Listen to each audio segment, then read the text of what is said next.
Hi ma'am, ngasidi akoy paruna yam pamjaba akoy paisa gi chafu se leibaki market su yo leirame lupa kun manga ta su pirame abako adi am kuire si paisa ga hap jaba kuire da dona han mabuk na leiraga paisa hap ki budu da akoy paru dum sonna di leijabane ba ado ma se ngasi school dagi hoju pula pa yona su leirame ma na su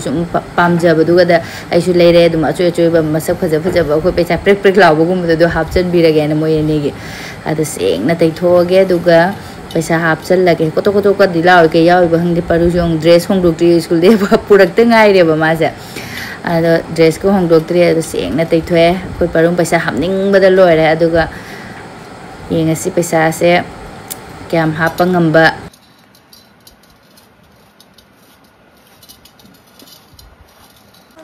ko paisa hap chalas ready ready ready Mama na Hana 500 rupees. Dalu. 500. Dadana 50 rupees. Paruna kya rupees no haram? 1 rupee. Hapa. मैं तो गरीब हूँ. नंगी के दादागी का नीचे. तो ये 1000 रुपये बन जाएगा. जामना जाओ है. जामना हापा गंबा.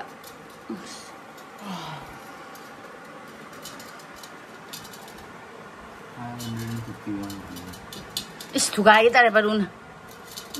आयो कैसे दा केनो सिना कई न मार्कर ले रम तो थी फंग दर मार्कर अमु बदुना सो इने दम इनिंग दब को अदो से रेड कलर की सिंगर ने आसिना कनो तौ मोयमनी की ममिंग से कोई की बीरदीप अममो हंगुं को सु याय को कोई की चैनल की मम्मी गुड लक बीरदीप से कई गिनो ना गुड लक दे दुम इचानी से दुम मतम सु गुड लक कोई लेना बा दुगा बीरदीप से नैना राजवीर सोनुगी न ममिंग राजवीर दुगा परुगी ममिंग ने राजदीप ओबदो मनिंगी बीर गा दीप को तो हापगा इन दुम गुड लक बीरदीप ममिंग का फास्ट यूट्यूब चैनल हंग को करिनो खनमुम खंगदे इन दुम अदु हपसन की बने अब को बीरदीप मोयनी की ममिंग दा अदुना चफू सिसु मोयनी की ममिंग दे बीरदीप ओइने इरगे आइदी याम सांगने बा राजवीर राजदीप ओइने इबसे अदो मोयनी की ममिंग ओइने इरगे इबसु याद्रे अदो अइना सी इलोर का खंगनिंग जंग बवाइने अंगोंदा कल कइनो लेरिने बा कोगी रोंग लेरिने बा को रंग थाना बने रंग अदो रंग दुना इरंग बदने खाली कोगी कोगी अगरबत्ती की चई स्टिक अमदा लसिंग गतंग जेसलगा यम आई वखल गमदे दे इबे याद्रे लेबा के दि मतौ मान फज इबे यागद माय खाली इबे याद्रे फजना हेनाइटिंग के न तोरे अद मोइनी की मम्मी से बीरदीप से इसन बिरगे नादे एकतना हाइदी खोगी पैसा हापंगम बो इजेगे बा अना एगे औरक पाइसिदि की जे को नादरगा त लोय सरा नाम हेलेसु का हान हाइना बदो अद सुम पस फज फज हापी रगे सुमाय इसले है फजद्रे मम्मी से इबे याद्रे बा लोरे दुगा फजना मफम जाना थमरगे याम हापो बंगमगे लापगा टीवी थाखरे चई चादरे परू पुंग तरुक तादरे ने नोंग चुरबैना सोनों परू लो चलुबदा तम तम लापदा थेंगरे अस नोंग लाक्ति ले यामना का चोटपा नते द ngasi याम कन्ना सुबदे नते नोंग अदुना अने सिदा हंगाम नौना मा थादोकपसि सिरम पत्थर लेरमेनि नोंग जागदबनि सिदे इसी हंगाम सिंग से खरे हेक्तोखरता मखा मखा थंग बसिंग से केनो तोगे मखा मखा थंग बसिंग से ओरे नोंग थांग ngौसल जा सिरे केन का थंग जे हेक्तो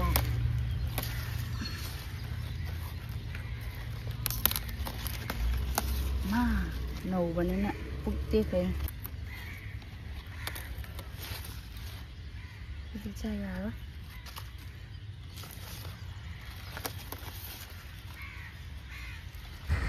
हंगाम नैना थोट थोट लौरे मनम खुनुंसी अमनि मैम कोई थिगलक पसिगदने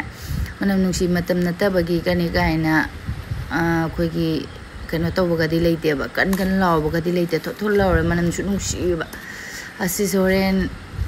कांगसोई थोंगदा मंगागदी लेते अदुना बाजार नुमिन नतमिना अदुना ngau thong oina ngausalesira kaino ka pamdi pamoy kangsoi cha do khara le hori basina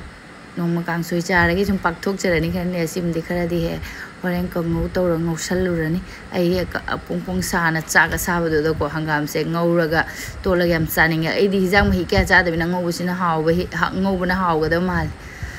aduga sono like happy ali ausele moi khay ausela mina ai su matha sare video su ai de ko gi kok de leitre ba video namuk pagi geno ga ne wakhal se aduga hangam sing se khut ke jang khubi ke se khumot am tawra ko gi lebak na tanina asi sing na chamtho ani aduga renung dhangi mathena ma ngausalani simana singa sangang ni sawa yarodra hang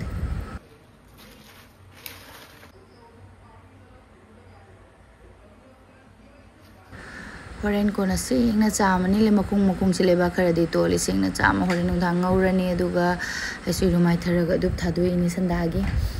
dia ni khakse mathakta tulsi bongda ma thalurani aduga lai krom thoge sandagi aduga sandagi dup thalura maina amuk chana ba sandagi amuk sise bread lawrok pani bread achobali haudre machang khoina pulai adu ngasi di sanda se khoi gi ngang ni se mongam pijarage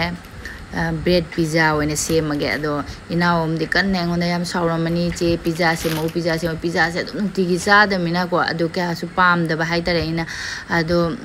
ngasi se di bread le ne bread pizza semage so da ina machan kai ni leite tomato ko capsicum ga ado ga kaino ga tawraga adum tawrage hawbra hinge mem aduga sina aina khudak ta semba instant kaino pizza sauce haitare ko ado id pizza sauce tongana ma sema bodi ya adu shu aina leibasina tawsele ketchup tomato ketchup ka aduga red chili sauce kani aduga tilhau hape pizza sauce ai bu ko pizza pasta sauce ai sidi kaino khoi gi chanam manam dum nambani na ko chanam se ina ku soi bani adu mem chaung na ure se se khoi gi aina ni khai haudare ba ko adu loire instant yang ba pizza pasta sauce ado hawrani sesana aigi kaino bread ki kaino se tairaga semage mem aduga loiraga taste to su hajarage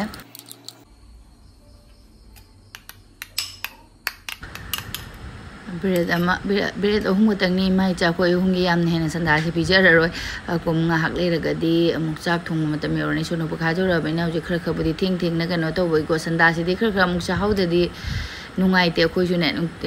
di changan deba amamam de dum pung ngana chak cha ne khoi di thenge ba hida pung mapan makhai larik tau bagine ai yamna kano like tau gre hai bagi natta ba ko dum sana pung mapan makhai ba de dum like tawon bani na adu bo ngai na ba do sak to aduna sandagi amuk te khra khra de dum chare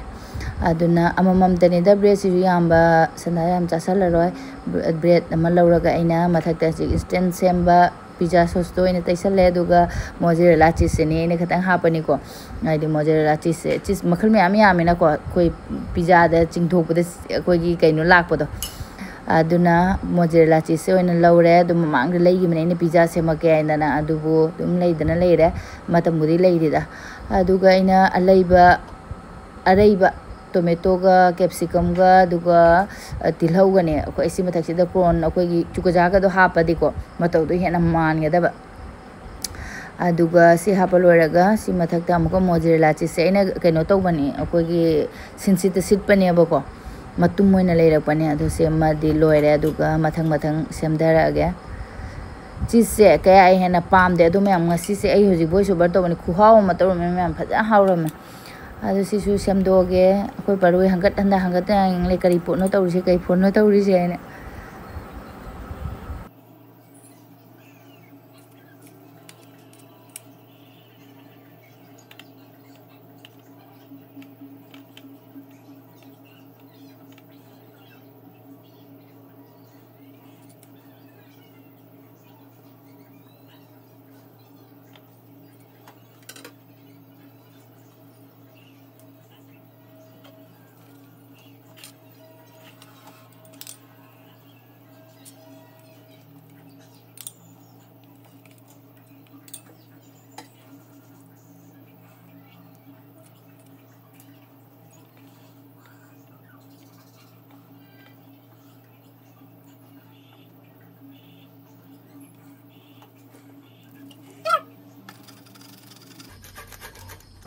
ꯑꯩꯈꯣꯏ cube ꯑꯣꯏꯅ ꯄꯣꯔꯛꯄꯅꯦꯕꯀꯣ ꯑꯗꯣ ꯁꯨꯃꯥꯏꯅ ꯑꯩꯅ ꯉꯁꯥꯏꯉꯩꯗꯤ ꯁꯤꯠꯅ ꯊꯝꯃꯝꯕꯅꯦ ꯈꯖꯤꯛ ꯋꯥꯠꯂꯦ ꯑꯗꯨꯅ ꯑꯃꯨꯛ ꯁꯨꯃꯥꯏꯅ ꯁꯤꯠꯆꯟꯕꯅꯤ ꯃꯊꯛꯁꯤꯗ ꯑꯗꯨꯒ ꯂꯣꯏꯔꯦ ꯁꯤꯒꯤꯁꯨ ꯑꯗꯨꯒ ꯒꯤꯗꯤ ꯑꯣꯚꯦꯟꯒꯗꯣ ꯂꯩꯇꯕꯅꯤꯅ ꯃꯤꯅꯤꯠꯇ ꯑꯣꯚꯦꯟꯗ ꯂꯣꯏꯒꯗꯕꯗꯣ ꯑꯩꯗꯤ ꯇꯋꯥ ꯃꯊꯛꯇ ꯇꯧꯔꯅꯤ ꯑꯗꯨꯒ ꯁꯤꯅ ꯆꯤꯂꯤ ꯐ꯭ꯂꯦꯛꯁꯀꯁꯦ ꯑꯂꯩꯕꯒ ꯅꯠꯇꯦꯗ ꯃꯌꯥꯝ ꯑꯩꯒꯤ ꯂꯩꯕ ꯃꯣꯔꯣꯛ ꯑꯁꯥꯡꯕꯗꯣ ꯑꯗꯨꯝ ꯀꯥꯇꯤꯅ ꯆꯞꯊꯠꯄꯅꯦ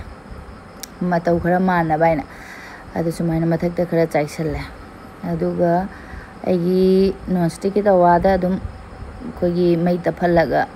ꯀꯩꯅꯣ ꯇꯧꯔꯅꯤ ꯉꯥꯏꯍꯥꯛ ꯖꯥꯏꯅ ꯊꯝꯃꯅꯤ ꯀꯩ ꯍꯥꯏꯅꯤ ꯑꯗꯨꯝ ꯇꯋꯥꯗ ꯑꯗꯨꯝ ꯊꯝꯃꯅꯤ ꯃꯩ ꯐꯖꯅ ꯇꯞꯍꯜꯂꯒ ꯂꯣꯏꯔꯁꯦ ꯍꯧꯖꯤꯛ ꯑꯩ ꯊꯥꯎ ꯈꯤꯇꯪ ꯍꯥꯞꯄꯅꯤ ꯀꯩꯒꯤꯅꯣ ꯍꯥꯏꯗꯤ ꯑꯗꯨꯝ ꯈꯔꯪ ꯀꯪꯒꯅꯤꯅꯀꯣ ꯕ꯭ꯔꯦꯗꯅꯤꯅ ꯑꯗꯨꯅ ꯐꯖꯅ ꯑꯩꯅ ꯇꯋꯥꯁꯤꯗ ꯊꯥꯎ ꯃꯆꯨꯝ ꯈꯤꯇꯪ ꯍꯥꯞꯄꯒ ꯐꯖꯅ ꯄꯥꯛꯅ ꯇꯩꯁꯜꯂꯦ ꯊꯥꯎꯁꯦ ꯅꯥꯟꯁꯤꯜꯂꯦꯕꯀꯣ ꯑꯗꯨꯒ ꯌꯥꯝꯗꯕꯤꯅ ꯄꯤꯁ 3ꯃꯛ ꯆꯜꯂꯅꯤ ꯑꯩꯒꯤ ꯕ꯭ꯔꯦꯗꯁꯦ ꯑꯗꯨꯒ ꯃꯣꯖꯔꯦꯂꯥ ꯆꯤꯁ ꯍꯥꯏꯕ ꯆꯤꯁꯁꯦ ꯑꯩꯈꯣꯏꯒꯤ ꯂꯩ ꯏꯊꯥ ꯊꯥꯒꯠꯄ ꯑꯗꯨꯃꯥꯏꯅ ꯇꯧꯔꯒ ꯑꯩ ꯀꯌꯥ ꯄꯥꯝꯗꯕꯅꯦ ꯑꯗꯨꯕꯨ ꯃꯌꯥꯝ ꯑꯁꯤ ꯁꯥꯊꯤꯅ ꯍꯥꯎꯔꯝꯕꯩ ꯋꯥꯏꯅꯦ ꯅꯣꯡ ꯐꯥꯗꯣꯛ ꯆꯥꯕꯗꯤ ꯌꯥꯏꯌꯦ ꯑꯗꯨꯝ ꯇꯥꯡꯉꯤꯀꯣ ꯃꯣꯖꯔꯦꯂꯥ ꯆꯤꯁꯀ ꯍꯥꯏꯁꯦ ꯆꯤꯁꯁꯦ ꯑꯩꯕꯨ ꯑꯣꯏꯔꯗꯤ ꯕꯇꯔꯒꯨꯝꯕ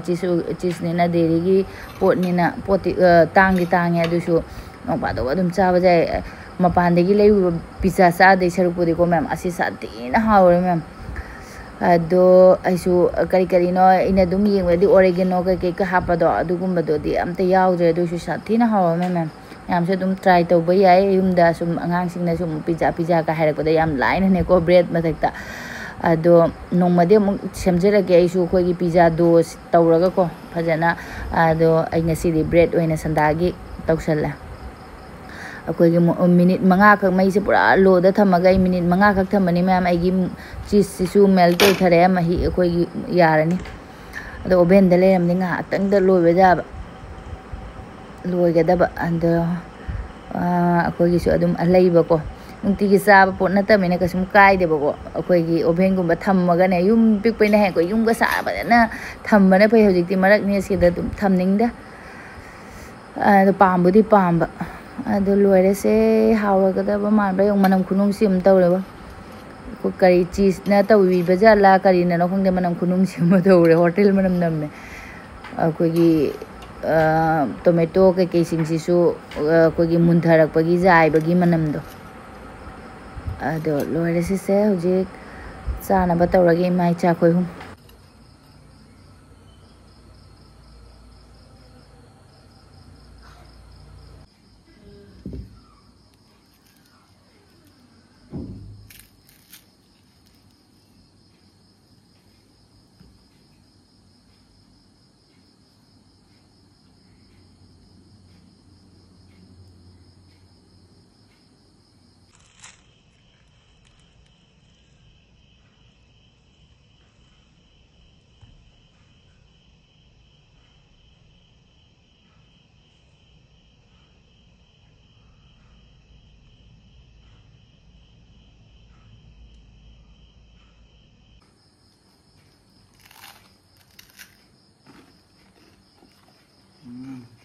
Harvey. हाँ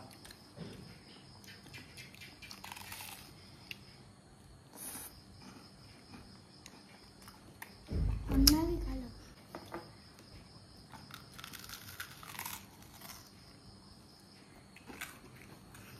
cái này hâu ạ Harvey.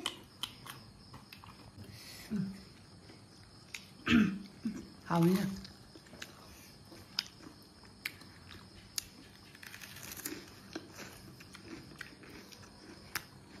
mozzarella cheese ꯆꯤꯡꯕ ꯈꯔ ꯋꯥꯠꯂꯦ ꯍꯥꯎꯋꯦ ꯐꯖꯅ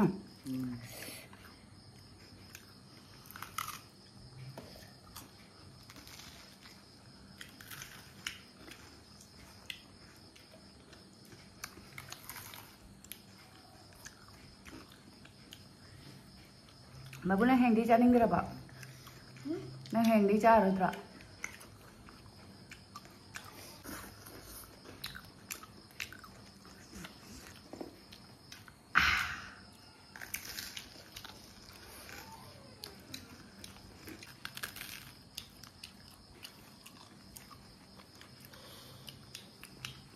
ꯑꯣꯗ꯭ꯔꯕ Angang toki na ma'am ay pawbo oodre. Yam satina yam haurame bo. Satin haurame chise kaya pamamdabne ado sumain tawragadi chaba yai. Ado ingoda pijara ini paruna yongone ay oodre haibadugo. Ado ma'am masigidi egi video se matang yolution jarage matangi video da muk thengnarase ay video se numini mukti thangatre ko exam yorabina ay uina kire ma'am ngang singi.